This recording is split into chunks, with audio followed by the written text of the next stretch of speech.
بسم اللہ الرحمن الرحیم۔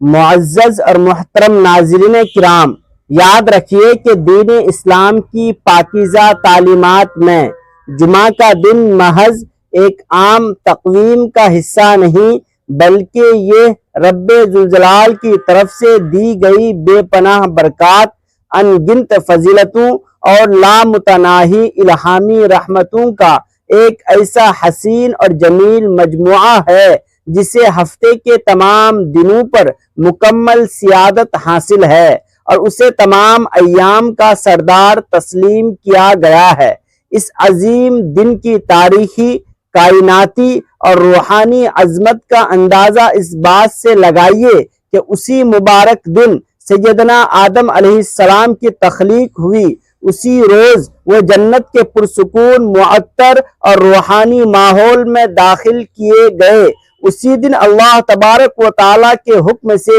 زمین پر بطور خلیفہ اور اشرف المخلوقات بنا کر اتارے گئے، اور اسی دن مہیب اور عظیم دن کائنات کا اختتام یعنی قیامت کا ہولناک قیام بھی عمل میں آئے گا۔ سرور کائنات، فخر موجودات، وجہ تخلیق کائنات نبی کریم صلی اللہ علیہ وسلم نے اس دن کی مخصوص اہمیت کو اجاگر کرتے ہوئے امت مسلمہ کو اس دن کی خاص عبادات، وظائف، ورد اور سلام اور اذکار کی طرف رغبت دلائی ہے، اور انہی فضیلت والی عبادات میں سے ایک نہایت اہم، پر نور اور بلند مرتبہ عمل قرآن مجید کی 18ویں سورت یعنی سورہ کہف کی تلاوت ہے۔ قرآن حکیم کی یہ مقدس سورت جو مکہ مکرمہ کے دور ابتدا میں نازل ہوئی، اپنے اندر 4 ایسے عظیم الشان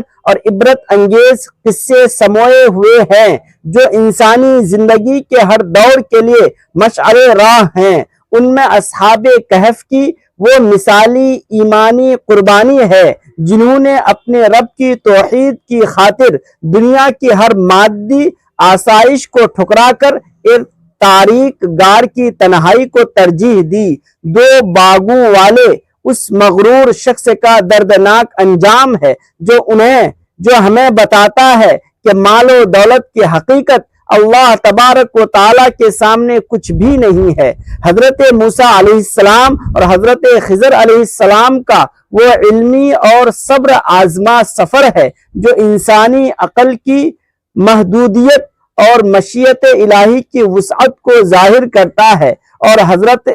ذوالقرنین کی وہ عادل بادشاہت کا تذکرہ ہے جو رہتی دنیا تک کے حکمرانوں کو یہ سبق دیتا ہے کہ طاقت کو صرف اللہ تبارک و تعالیٰ کی رضا اور مخلوق خدا کی خدمت کے لیے استعمال کرنا چاہیے۔ یہ تمام قصے دراصل ہمیں ایمان کی پختگی، صبر اور استقامت، توکل اللہ، آزمائشوں میں ثابت قدمی، حصول علم کی سچی طلب اور عدل و انصاف جیسی عظیم صفات کو اپنی عملی زندگی میں اجاگر کرنے کا درس دیتے ہیں۔ یہاں یہ گہرا علمی نقطہ بھی قابل غور ہے کہ ان قصوں میں سے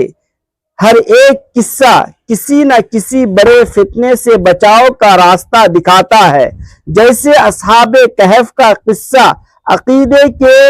فتنے سے بچاؤ، باغ والے کا قصہ مال کے فتنے سے نجات، حضرت موسیٰ علیہ السلام کا قصہ علم کے فتنے سے دوری، اور ذوالقرنین کا قصہ اقتدار کے فتنے سے بچاؤ کی علامت ہے۔ اور یہی وہ فتنے ہیں جنہیں دجال اپنے دور میں انسانیت کو گمراہ کرنے کے لیے استعمال کرے گا۔ اب یہاں یہ بنیادی سوال پیدا ہوتا ہے کہ آخر سورہ کہف کی تلاوت کے لیے جمعہ ہی کا دن کیوں مخصوص کیا گیا ہے،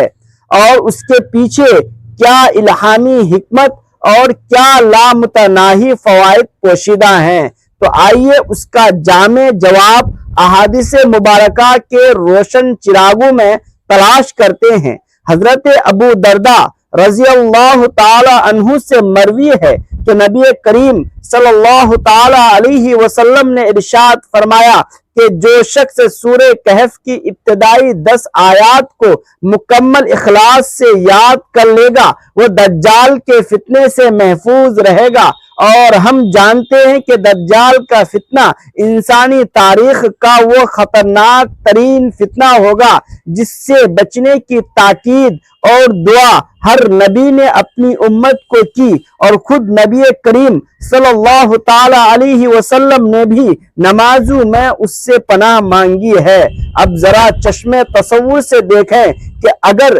صرف 10 آیات یاد کرنے سے اتنی بڑی آفت اور شیطانی قوت سے بچاؤ کی ضمانت مل سکتی ہے تو پوری سورت کی باقاعدہ تلاوت، اس کے معنی پر غور و فکر اور اسے زندگی کا حصہ بنانے سے اللہ تبارک و تعالیٰ کی کیسی کیسی رحمتیں اور غیبی مدد حاصل ہوں گی۔ ایک اور مقام پر حضرت ابو سعید خدری رضی اللہ تعالی عنہ بیان فرماتے ہیں کہ جو شخص یوم جمعہ یعنی جمعہ کے دن سورہ کہف کی تلاوت کا اہتمام کرے گا، اللہ تبارک و تعالی اس کے لیے ایک ایسا نور روشن فرمائے گا جو اگلے جمعہ تک اس کے ساتھ رہے گا، یعنی پورے ایک ہفتے تک اللہ تبارک و تعالی کی طرف سے ایک روحانی روشنی، ایک غیبی ڈھال اور ایک ملکوتی نور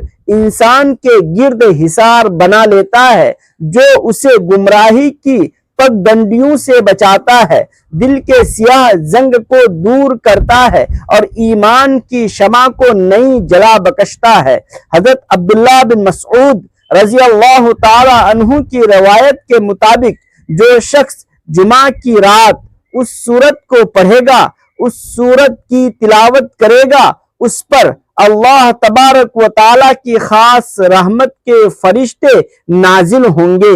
جو اس کے لیے مغفرت کی دعائیں کرتے ہیں۔ جبکہ حضرت ابو ہریرہ رضی اللہ تعالی عنہ فرماتے ہیں کہ اس کی برکت سے تلاوت کرنے والے پر سکینت نازل ہوتی ہے، اور سکینت سے مراد وہ قلبی اطمینان ہے، وہ دلی سکون اور باطنی ٹھہراؤ اور الہامی سکون ہے جو دنیا کی کوئی بھی مادی آسائش، عارضی لذت یا ڈھیروں زر و دولت فراہم نہیں کر سکتی۔ اس حوالے سے وہ ایمان افروز واقعہ بھی تاریخ کا حصہ ہے کہ جب ایک جلیل القدر صحابی تلاوت کر رہے تھے تو ایک نورانی بادل ان کے قریب آ گیا، یہاں تک کہ ان کا گھوڑا بالکل بدکنے لگا۔ جب یہ ماجرا نبی کریم صلی اللہ تعالی علیہ وسلم کی خدمت میں عرض کیا گیا تو آپ صلی اللہ تعالی علیہ وسلم نے مسکراتے ہوئے فرمایا کہ وہ دراصل سکینت تھی جو قرآن کی عظمت اور تلاوت کی وجہ سے آسمان سے نازل ہو رہی تھی۔ مزید برآں احادیث کے ذخیرے میں آتا ہے کہ جو شخص جمعہ کے دن سورہ کہف پڑھے گا، اللہ تبارک و تعالی 2 جمعوں کے درمیان ہونے والے اس کے تمام صغیرہ گناہوں کی مغفرت فرما دے گا اور اس کے نور ایمان میں اس قدر اضافہ کرے گا کہ وہ ہر برائی سے نفرت کرنے لگے گا۔ حضرت عبداللہ بن عمر رضی اللہ تعالی عنہ کی روایت ہے کہ ایسے شخص کے لیے قیامت کے دن جب ہر طرف ہولناک اندھیرا ہوگا، ایک عظیم نور یعنی روشنی ہوگی جو اس کے آگے آگے چلے گی، اور ایک روایت کے مطابق تلاوت کے مقام سے لے کر بیت اللہ تک کی پوری فضا اس شخص کے لیے غیبی نور سے منور ہو جاتی ہے۔ محترم ناظرین، حضرت ابن عباس رضی اللہ تعالی عنہ فرماتے ہیں کہ یہ عمل دنیا اور آخرت دونوں جگہ یقینی کامیابی، کامرانی اور فلاح کا ضامن ہے۔ جبکہ حضرت ابو ہریرہ رضی اللہ تعالی عنہ کے مطابق یہ تلاوت انسان کو شیطانی وسوسوں، نفسانی خواہشات اور برے خیالات سے محفوظ رکھنے کا بہترین حصار ہے۔ اس